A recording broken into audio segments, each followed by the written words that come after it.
When I was 21 years old, my brother Scott and I decided to start a business together. And Scott was a lot older and wiser and had a lot more experience than me. He was 22. But we were really go-getters, and by the time I was 25, that business did about $10 million in revenue. And last year, at the age of 28, our business did over $20 million in revenue.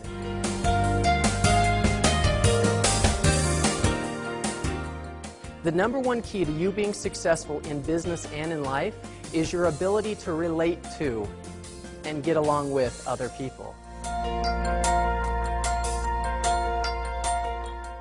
If you want to really connect with people, then focus on being interested, not interesting.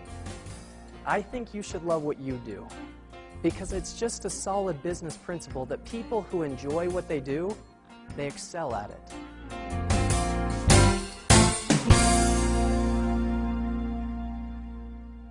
You know, I'm excited to be here. I love doing this. I love the opportunity that I get to share my thoughts and my stories and my ideas with you.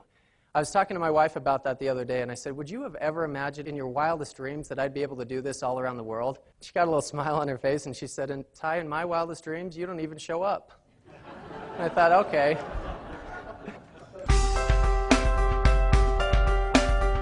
Now, as we talk about leadership, I want everybody to raise their right hand. Raise it up in the air.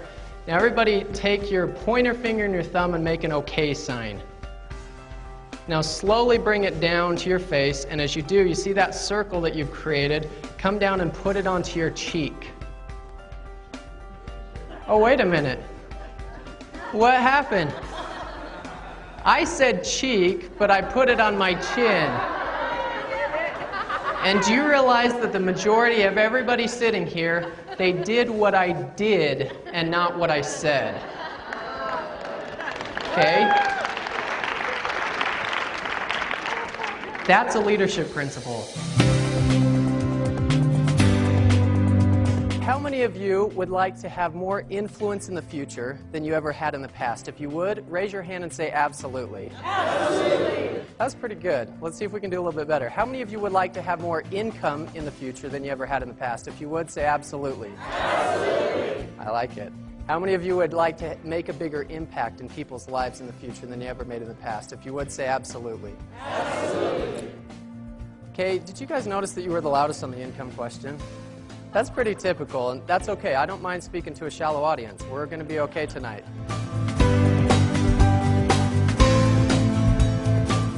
But I learned an incredible lesson at Nationals.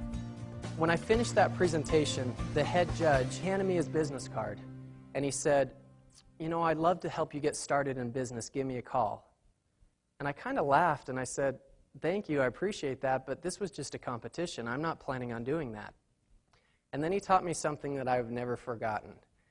He said, I've always found that I get my highest return on investment when I invest in people, and I want to invest in you.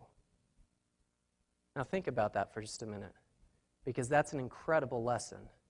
If you want to build the people business, you need to start by investing in people. So the question is, who are you investing in? And when I say investing, I don't mean financially, because when you invest in people, you invest so much more. You invest your time, your energy, your emotion, your care, your understanding. You invest yourself. One of my favorite sayings is, if you want 1 year of happiness, grow grain. If you want 10 years of happiness, grow trees. If you want 100 years of happiness, grow people.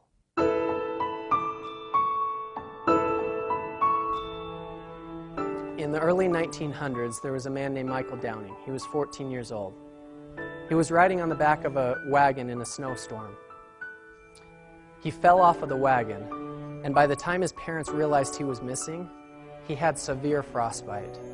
The frostbite was so bad that they had to amputate both of his legs, his right arm at the shoulder and his left hand at the wrist. But for whatever reason, Michael Downing had the ability to look past his circumstances. And with prosthetic limbs, he went on to pursue a successful life. He graduated from college, he was married, he had 5 kids, and he had a successful career culminating by climbing the corporate ladder until he became the president of a successful bank. Pretty amazing when you think about it. At the end of World War II, Michael Downing was asked to go to Germany and speak to a group of wounded soldiers. And as he made the trip over there, he entered the room and he started to look around. And he saw these soldiers laying there who had been shot. Some of them were amputees like him that had just lost all hope and desire, and he empathized with them because he knew what they were going through. And he started his speech by saying, "Anything is possible. I want you to dream big dreams because you have a bright future ahead of you and the potential to achieve anything that you desire." And the soldiers weren't in good spirits, and they started to boo him. And the booing got so severe that he stopped. And he sat down until the booing stopped. And he took his right leg off and he put it on the floor. And he took his left leg off and he put it on the floor.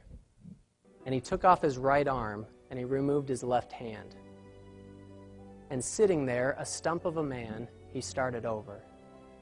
And he said, "Anything is possible.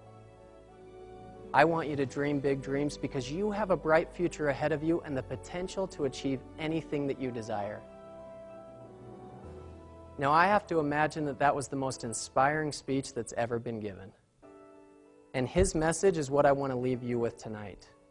Anything is possible. Dream big dreams because you have a bright future ahead of you and the potential to achieve anything that you desire. Thank you very much.